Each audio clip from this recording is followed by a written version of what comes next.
Good evening, students. I am sharing a new topic of chapter solutions. In the last lecture, we have discussed molarity, molality, what is solute, what is solvent, what are solutions, what is molality. Now I am discussing the next term of solutions, that is mole fraction. What is mole fraction? It is the ratio of number of moles of one component to the total number of moles present in the solution. अब हमारे पास दो components हैं, one is solute and other is solvent. हमें ये कहा गया है कि आप मोल फ्रैक्शन कैलकुलेट करो सोल्यूट की. तो जब हम मोल फ्रैक्शन सोल्यूट की कैलकुलेट करेंगे तो हमें पता होना चाहिए कि number of moles of solute कितने हैं और total number of moles of solution में कितने हैं. यहाँ पे सोल्यूट के नंबर ऑफ मोल्स आ जाएंगे, यहाँ पे सोल्यूट प्लस सॉल्वेंट के नंबर ऑफ मोल्स आ जाएंगे. अगर हमें सॉल्वेंट का कैलकुलेट करने के लिए कह रहा है तो हम यहाँ पे नंबर ऑफ मोल्स सॉल्वेंट के लिखेंगे और यहाँ पे total number of moles solute plus solvent के लिखेंगे. तो ये एक मेथड होता है मोल fraction of A component calculate करने का. इसको डिनोट किया जाता है मोल फ्रैक्शन को x के साथ. मोल fraction of solute XA. Mole fraction का सिंबल होता है x. सोल्यूट मतलब फर्स्ट कंपोनेंट है हमारे पास तो उसको हम A लेंगे. हमने सोल्यूट का मोल फ्रैक्शन कैलकुलेट करना है तो यहाँ पे number of moles of component A आएंगे सोल्यूट के. डिवाइड किसके साथ होगा? Number of moles of component of solute plus number of moles of solvent. Total number of moles हो गए सॉल्यूशन में, तो ये हमारे पास सोल्यूट का मोल फ्रैक्शन आ जाएगा. इसको हम नंबर 1 लिख लेंगे. फिर हमने सॉल्वेंट का मोल फ्रैक्शन कैलकुलेट करना है. मोल फ्रैक्शन का सिंबल होता है x. सॉल्वेंट हमारे पास सेकंड कंपोनेंट है, उसको हम b ले लेंगे. तो नंबर ऑफ मोल्स किसके आ जाएंगे? सॉल्वेंट के आ जाएंगे. और यहाँ पे क्या आ जाएगा? Total number of moles of the solution solute plus solvent. इसको हम सेकंड इक्वेशन ले लेंगे. The sum of mole fraction of all components. ये जो दोनों मोल फ्रैक्शंस हैं इनका क्या करना है? हमने सम करना है. ये किसके इक्वल होगा? 1 के इक्वल होगा. जैसे कि XA प्लस XB करेंगे हम तो XA की वैल्यू हम सब्सटीट्यूट करेंगे प्लस XB की वैल्यू हम सब्सटीट्यूट कर देंगे. तो ये किसके इक्वल होगा? 1 के इक्वल होगा. ठीक है. अगर आपको XB गिवन है या आपने कैलकुलेट कर लिया और XA आपने कैलकुलेट करना है तो 1 माइनस XB हो जाएगा. उसी तरह से अगर आपके पास XB गिवन है, XA आपने कैलकुलेट करना है तो 1 माइनस XA हो जाएगा. ये हम लेटर न्यूमेरिकल्स में डिस्कस करेंगे. तो नॉर्मेलिटी क्या होता है? What is the difference between molarity and normality? Molarity में हम जो सोल्यूट का हम नंबर ऑफ मोल्स कैलकुलेट करते थे उसमें हम मोल्स लिखते थे, moles per litre, moles calculate करते थे. अब नॉर्मेलिटी में हम ग्राम इक्विवेलेंट की बात करेंगे. मतलब हमारे पास कितने नंबर ऑफ ग्राम इक्विवेलेंट है सोल्यूट में और वो डिजोल्व है पर litre of the solution. Molarity में लिखते थे कि it is the number of moles of the solute. यहाँ पे लिखेंगे it is the number of gram equivalent of the solute. मतलब इसके यूनिट्स ग्राम में होंगे, उसके यूनिट्स मोल में होंगे. इसको डिनोट करेंगे हम कैपिटल N के साथ. नॉर्मेलिटी होता क्या है? Number of gram equivalent of the solute divided by volume of solution in litres. Units क्या आएंगे नॉर्मेलिटी के? Gram equivalent per litre. और ग्राम इक्विवेलेंट अगर हमें gram number of gram equivalent calculate करने के लिए कहा जाता है तो इसको हम कैसे कैलकुलेट करेंगे? इसको कैलकुलेट करने का हमारे पास फॉर्मूला होता है mass of the solute. Solute का जो मास होगा वो हमें गिवन होगा और उसका इक्विवेलेंट मास हम कैलकुलेट करेंगे. जो भी मोलर मास आएगा उसका हाफ कर देंगे तो इक्विवेलेंट मास आ जाएगा. Like molarity, normality of A solution also changes with temperature. अगर हम टेम्परेचर इंक्रीज करते हैं डिक्रीज करते हैं तो नॉर्मेलिटी भी चेंज होती रहेगी. What is formality? It is the number of formula mass of solute dissolve पर लीटर ऑफ द सॉल्यूशन. तो इसका फॉर्मूला हो जाएगा number of formula mass of solute divided by volume of solution in litres. Now I am discussing the first example of solutions. If 11 gram of oxalic acid are dissolved in 500 milliliter of the solution, density is given. What is the mass percentage of oxalic acid in the solution? Mass of oxalic acid is given 11 gram. ठीक है. Volume of solution is also given 500 milliliter. Density is also given. Density का formula क्या होता है? Mass divided by volume. तो मास क्या हो जाएगा? Density multiply volume. तो मास परसेंटेज निकालने के लिए, ठीक है, सबसे पहले हम मास ऑफ द सॉल्यूशन कैलकुलेट करेंगे. मास हमें सॉल्यूशन का पता करना है, हमें सिर्फ सोल्यूट का गिवन है. So we have to find mass of the solution. तो density of the solution multiply volume of the solution. Volume is given 500 milliliter, density is given 1.1 gram milliliter. We have to multiply these two equations. तो हमारे पास क्या आ जाएगा? 500 gram. Okay, millilitre and millilitre cancel out हो जाएंगे and we have only gram. Mass of oxalic acid is also given 11 gram and mass of solution is given 500 gram. जब भी हमने मास परसेंटेज निकालनी है तो हम सोल्यूट के मास को डिवाइड करेंगे सॉल्यूशन के मास के साथ जो हमने यहाँ पे कैलकुलेट किया है और मल्टीप्लाई करेंगे 100 के साथ, तो हमारे पास आ जाएगा 2%. Next example is 2.46 gram of sodium hydroxide और उसका मोलर मास हमें गिवन है 40.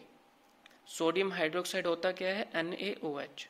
सोडियम हाइड्रोक्साइड का मास हमें गिवन है 2.46 ग्राम और इसका मोलर मास क्या होगा? 40. ठीक है. That are dissolved in water and the solution is made to be 100 centimeter cube. तो वॉल्यूम हमें गिवन है 100 सेंटीमीटर क्यूब सॉल्यूशन का. मोलैरिटी कैलकुलेट करने के लिए कहा गया है. मोलैरिटी होता क्या है? Moles of the solute divide by volume of solution in litres multiply 1000. तो ये हमारे पास फॉर्मूला होता है moles of solute divide by volume of solution litres multiply 1000. अब मोल्स ऑफ सोल्यूट हमें गिवन नहीं है, मोल्स ऑफ सोल्यूट हमने कैलकुलेट करना है.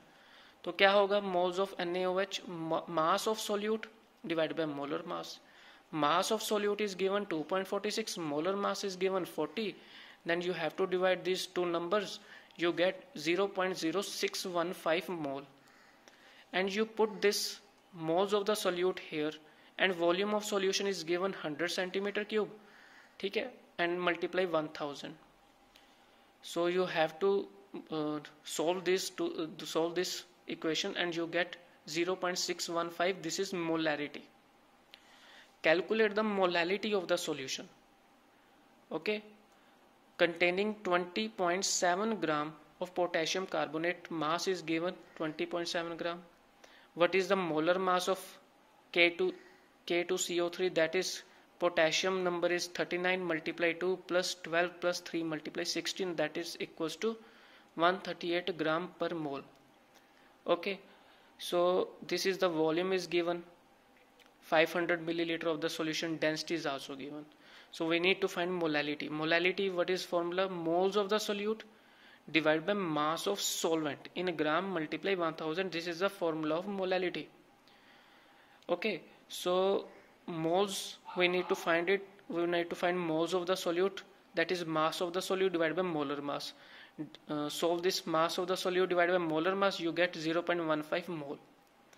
What is mass? Volume multiply density, we get 500 gram. What is the amount of water? This is the solution. ठीक है, you have to minus 20.7 grams. You have to minus solute from the solution, you get the solvent. हमें solvent कैसे पता चलेगा? अब water क्या है? solvent है. solvent तो हमें पता नहीं कितने ग्राम है, तो ये हमारे पास solution का आया है हमारे पास. तो solution को solute में से माइनस करो और हमारे पास आ जाएगा amount of water, that is solvent. Molality होता क्या है? moles of the solute. moles हमारे पास solute के कितने हैं? that is 0.15 mole we have calculated here, and mass of solvent is amount of water multiply 1000, you get 0.313 molality. molality में जो आप यूनिट्स डालोगे स्मॉल m में डालोगे और molarity में कैपिटल M में. we have next example here. 2.5 gram of ethanoic acid CHCCOH that is dissolved in 75 gram of benzene. Okay, calculate molality. पहले तो molality का फॉर्मूला लिखो, moles of solute divided by mass of solvent in gram multiply 1000. Molar mass क्या होता है CaCO2 का 12 + 3 × 1 + 12 + 16 + 16 + 1 that is equal to 60 ग्राम पर मोल। Moles कैसे निकालेंगे हम? मास of solute divided bye molar mass. Mass of solute divided bye molar mass, you get the moles of CaCO2. Mass of benzene is given 75 gram. What is molality? Moles of the solute divided by mass solvent. मास हमने solvent का लिखना है, multiply 1000, you get the molality. Calculate the mole fraction of ethylene glycol C2H6O2 in a solution containing 20% of C2H6O2 by mass.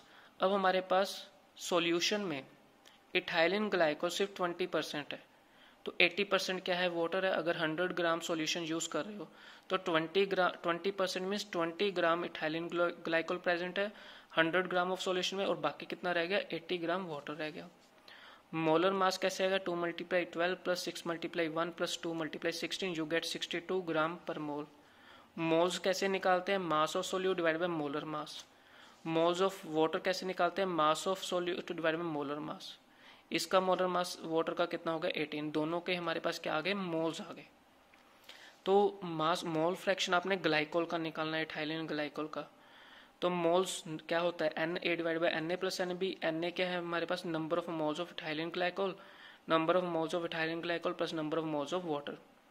तो यहाँ पे आपने क्या लिखना है? वैल्यूज पुट करनी है। तो यहाँ पे हमारे पास मोल्स ऑफ इथाइलिन ग्लाइकोल आ गया plus moles of ethylene glycol plus moles of number of moles of water.